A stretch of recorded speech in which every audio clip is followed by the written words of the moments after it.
Marimba, Territoriality, and Black Identity, the power of music in assimilating and resisting.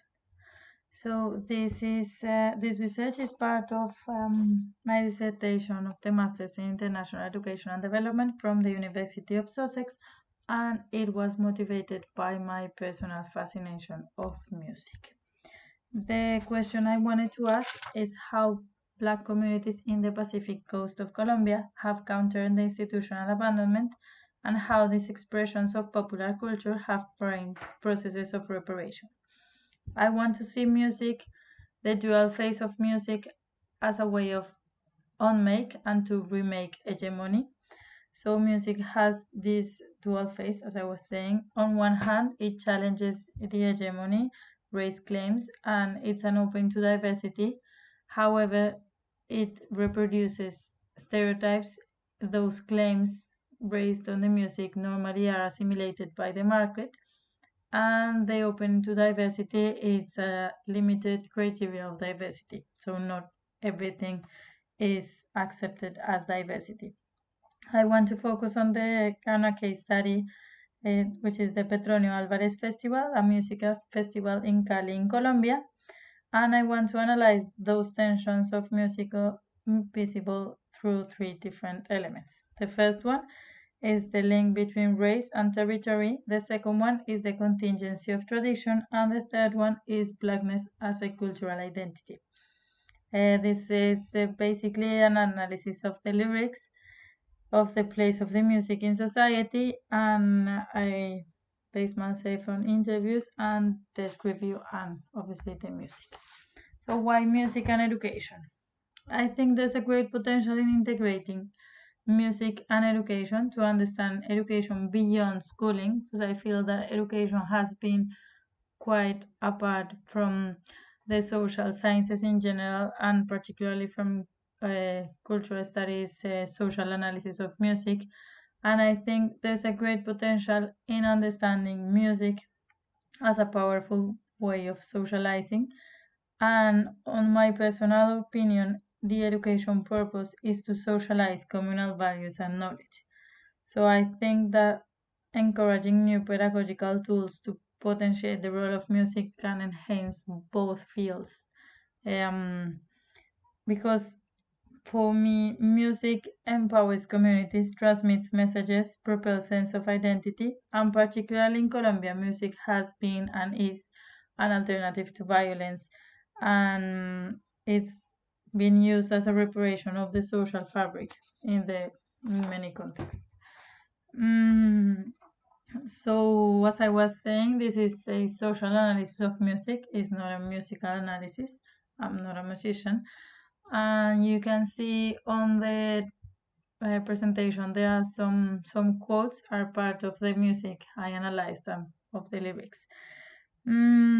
So this social analysis of music is based on the idea that this dual phase of music. On one hand, it has been used by Black communities on the Pacific coast of Colombia as a counter strategy to denounce racism and exclusion, as a way to challenge the hegemony, as a way to enhance marginal voices that we can hear only through the lyrics of music.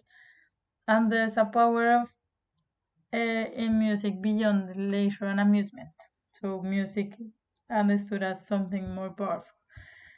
And on the other hand, music has also been used by the state to repair those Black communities from the historical marginalization.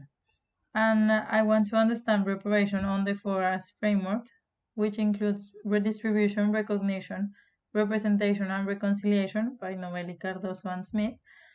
And the Petronio Álvarez is mainly an example of recognition. However, it is linked to redistribution and representation because Black communities from the Pacific coast of Colombia have the right to collective land and have cultural rights that were accepted under the law 1993. So there's also real redistribution and representation that is visible through the cultural diversity, in this case through music. The context I'm talking about is the bountiful forest of the Pacific coast of Colombia. It's a lush forest. It's one of the wettest places on Earth, where 90% of the population self-identify as Black. As you can see on the map, that map is the Black population by self-identification, and the areas that are Black is where people where more than 80% identify as Black. So as you can see, in Colombia, Blackness is a geographical but also a peripheral trait.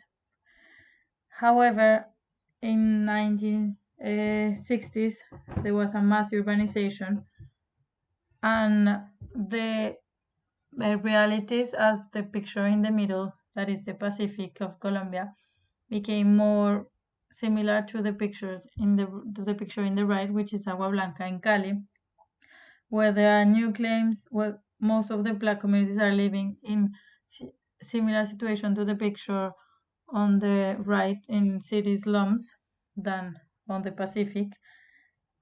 And there are new claims over the material precarity rather than the cultural recognition. Indeed, in Cali, that's where this Agua Blanca is on, 26% of the population is Black, and in general in Colombia, 85% of young Afro-Colombians live in urban areas.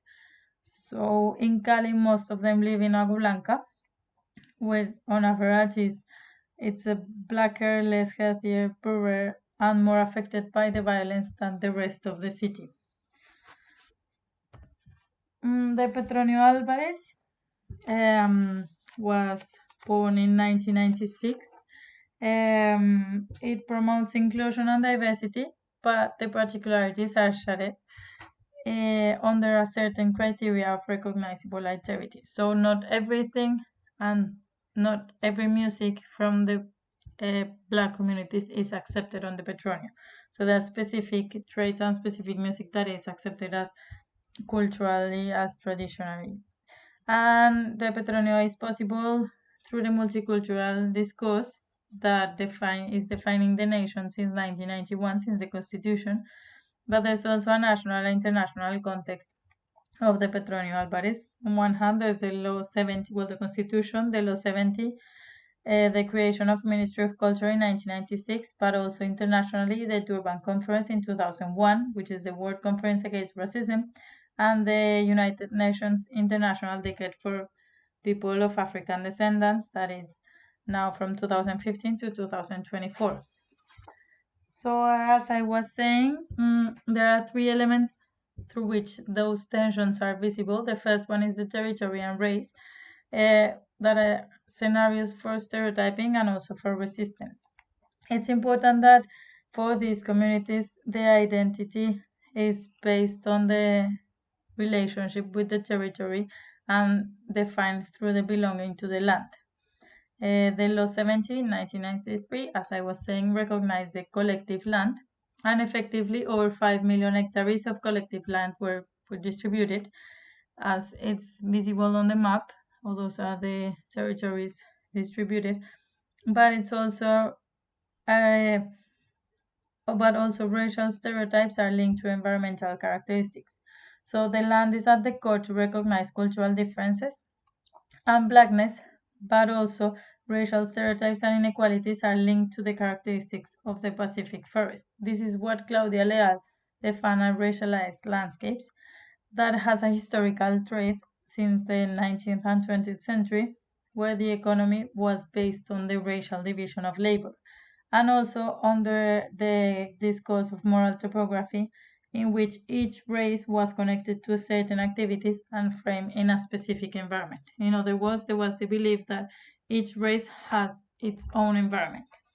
The second argument is the contingency of tradition. So Petronio Festival wants to enhance tradition, but it enhances a specific tradition because the tradition is historically shaped and politically contingent, and the importance is its symbolic meaning. So this is visible through the place that the marimba, which is the instrument on the picture, has had on the nation. So before 1960 was rejected as savage. During the mestizaje, that is mixed race discourse, in 1960s, Currulao, which was the marimba music, was part of the national folklore, but without the marimba. So all the elements associated to black identity were deleted. Blackness was ignored, but the black music was enhanced.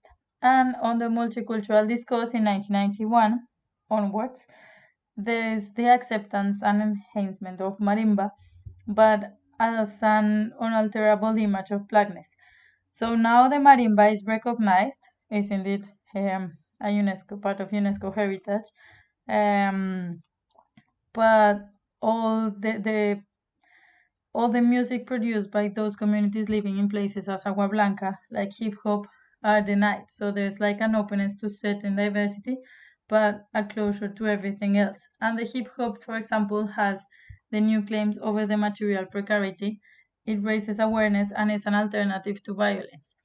I want to exemplify this through the song Mi Buenaventura, that it was in 1963 a hit and known as the first Currulao.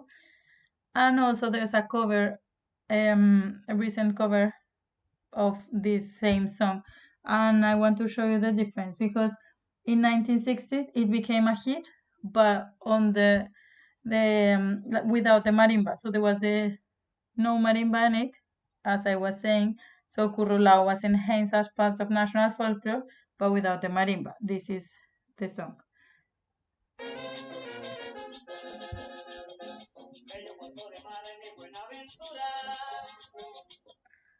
However, the same song has been remade by Herencia Timbiquí, and the main element of it is the marimba. This is the marimba playing. So as you can say, the comparison between those two, it's completely different, even if it's the same song. So the third element is blackness as a cultural identity, because race is not a self-evident fact in the Pacific. Rather, it has a racial, ethnic, regional, cultural, and political constituency, as Birnbaum says. And blackness has been used by black communities to state their existence, but also by the multicultural discourse to recognize and stereotype their differential rights. This can be seen through three elements. The first one is the idea of resistance that is linked to Africa and the past slavery, the Marooners, and Africa as the mother of culture. Also through collectiveness with the community, but autonomy towards the state, that it had a dual effect because on one hand, it's the recognition of collectiveness, but on the other hand, it promoted the marginalization of the region. And the third element is sabor, which can be translated literally as flavor. That's basically dancing as a way to affirm identity. And so those three elements have been used by Black communities, but also have been used by the state to stereotype those Black communities and to reduce them into specific traits. In conclusion, I want to see music as a political tool, and I believe that music has a great potential as means of socialization where formal education cannot always reach.